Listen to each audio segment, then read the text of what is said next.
வணக்கம். தமிழருவியின் பிரதான செய்திகள். இன்று 11ஆம் தேதி ஆகஸ்ட் மாதம் 2026ஆம் ஆண்டு செவ்வாய்க்கிழமை. இன்றைய பிரதான செய்திகளுக்குள் உங்களை அழைத்து செல்லும் நான் மலரவன். இன்றும் பிரதான செய்திகள் வாயிலாக தாயகம் மற்றும் சர்வதேச செய்திகளோடு இணையலாம். முதலில் தாயக செய்திகள். நீதிபதிகளின் ஓய்வு பெறும் வயது எல்லையை நீடிப்பது குறித்து அரசாங்கத்தினால் முன்மொழியப்பட்டுள்ள அரசியலமைப்பு திருத்தம் தொடர்பில் ஜனாதிபதி அனுரகுமார திசாநாயக்க மற்றும் இலங்கை சட்டத்தரணிகள் சங்கத்தின் பிரதிகளுக்கும் இடையே விசேட கலந்துரையாடல் ஒன்று நடைபெற உள்ளது. குறித்த கலந்துரையாடல் நாளைய தினம் பிற்பகல் 1 மணிக்கு நடைபெற உள்ளதாக ஜனாதிபதியின் செயலகம் தெரிவித்துள்ளமை இங்கே குறிப்பிடத்தக்கது.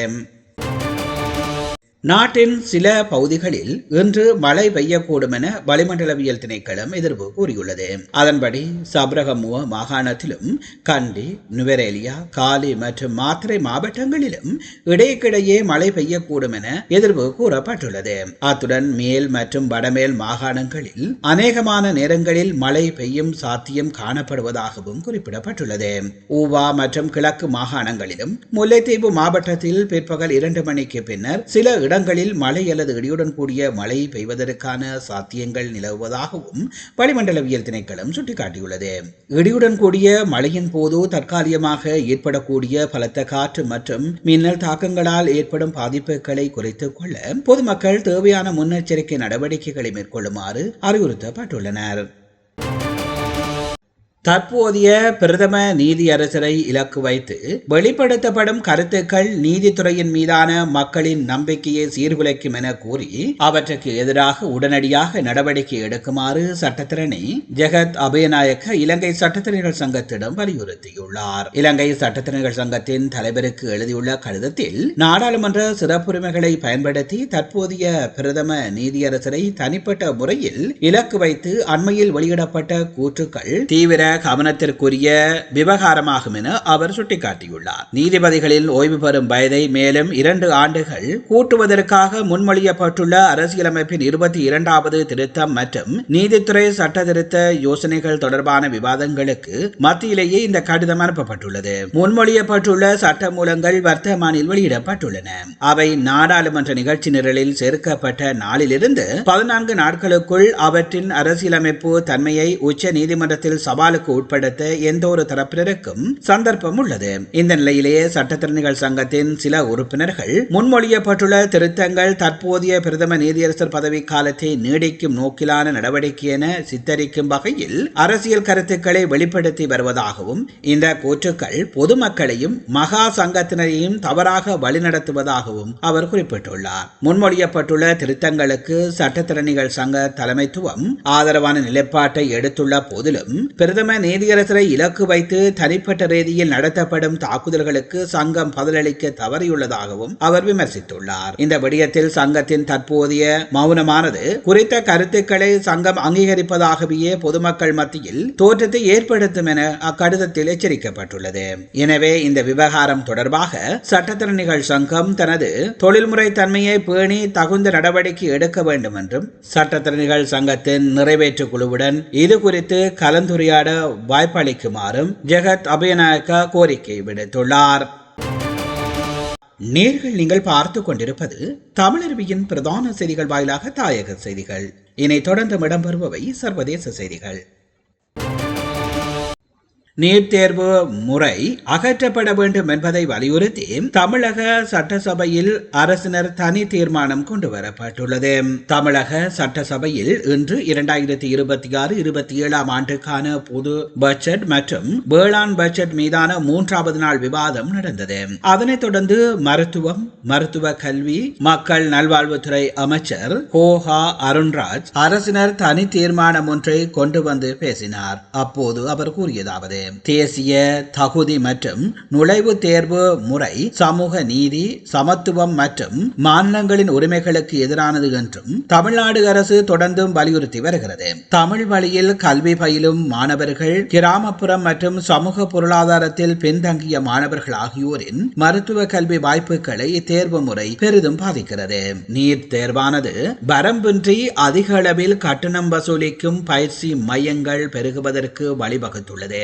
மாணவர்களின் கவனத்தை பள்ளி பாட திட்டத்தை பயில்வதில் இருந்து திசை திருப்பி நீட் பயிற்சியில் மட்டுமே முழு கவனத்தையும் செலுத்த கட்டாயப்படுத்துகிறது.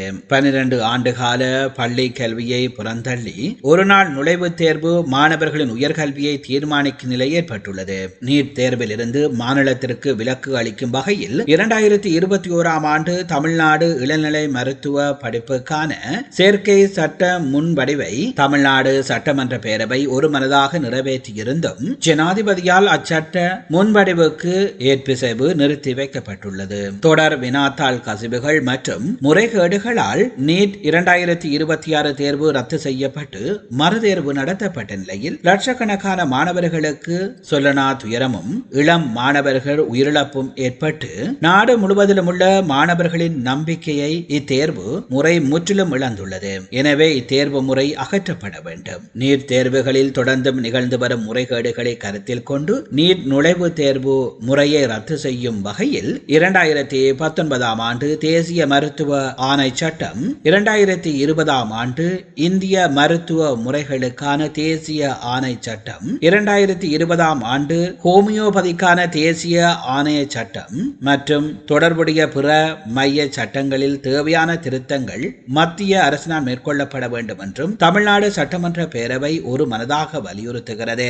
இதன் மூலம் மாணவர்கள் 12ஆம் வகுப்பு தேர்வில் பெறும் மதிப்பெண்களின் அடிப்படையில் மாநிலத்தில் மருத்துவ மாணவர் சேர்க்கை மேற்கொள்ள இயலும். இவ்வாறு அவர் கூறினார். பாஜக உறுப்பினரை தவிர்த்து ஏனைய கட்சிகள் அனைத்தும் இந்த அரசின் தனி தீர்மானத்திற்கு ஆதரவு தெரிவிக்கும் என்று எதிர்பார்க்கப்படுகிறது.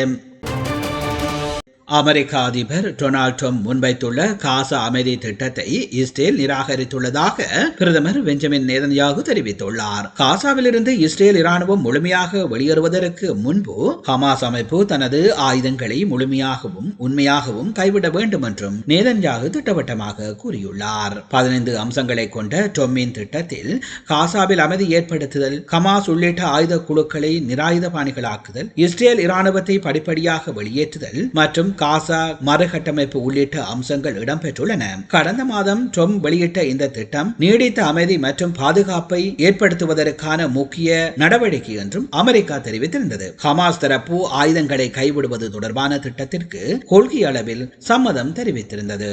ஆனால் இஸ்ரேல் இராணுவம் காசாவிலிருந்து வெளியேறுவதற்கு முன்பு ஹமாஸ் முழுமையாக நிராயுதபாணியாக்கப்பட வேண்டும் என்று நேதன்யாகு வலியுறுத்தியுள்ளார். ஹமாஸ் உண்மையாகவே நிராயுதபாணியாக்கப்படும் வரை இஸ்ரேல் இராணுவம் எந்த ஒரு பகுதியிலிருந்தும் வெளியேறாது என்று அவர் கூறியுள்ளார். மேலும் ஹமாஸ் ஆயுதங்களை கைவிடுவது மட்டும் போதாது என்றும் அது முழுமையான நிராயுதபாணியாக்கமாக இருக்க வேண்டும் என்றும் நேதன்யாகு தெரிவித்துள்ளார். இதற்கிடையே ஹமாஸ் அமைப்பு தனது கனரக ஆயுதங்களை ஒப்படைப்பது, இஸ்ரேல் அனைத்து வகையான தாக்குதல்களை நிறுத்தி காசாவிலிருந்து தனது படைகளை வாபஸ் பெறுவது தொடர்புடையது என்றும் தெரிவித்துள்ளது. ட்ரம்பின் திட்டம் தொடர்பாக அமெரிக்க அதிகாரிகளுடன் பேச்சுவார்த்தை நடைபெற்று வருவதாகவும் சில யோசனைகள் தங்களுக்கு ஏற்றதாக இருந்ததாகவும் சிலவற்றை ஏற்க முடியாது என்றும் நேதன்யாகு தெரிவித்துள்ளார். காசாவில் அமைதி திட்டம் தொடர்பாக இஸ்ரேல் மற்றும் அமெரிக்கா இடையே கருத்து வேறுபாடு ஏற்பட்டிருப்பது அங்கு நீடித்த அமைதியை ஏற்படுத்தும் முயற்சிக்கு புதிய சிக்கலை ஏற்படுத்தியுள்ளது.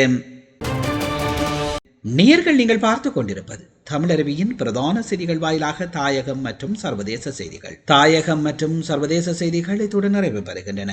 செய்திகள் தொடர்பான உங்கள் கருத்துக்களை கீழே பதிவு செய்யுங்கள். தொடர்ந்தும் தமிழருவியோடு இணைந்திருங்கள். மீண்டும் இன்னும் ஒரு பிரதான செய்திகள் வாயிலாக சந்திக்கின்றேன். அதுவரையில் நன்றி, வணக்கம்.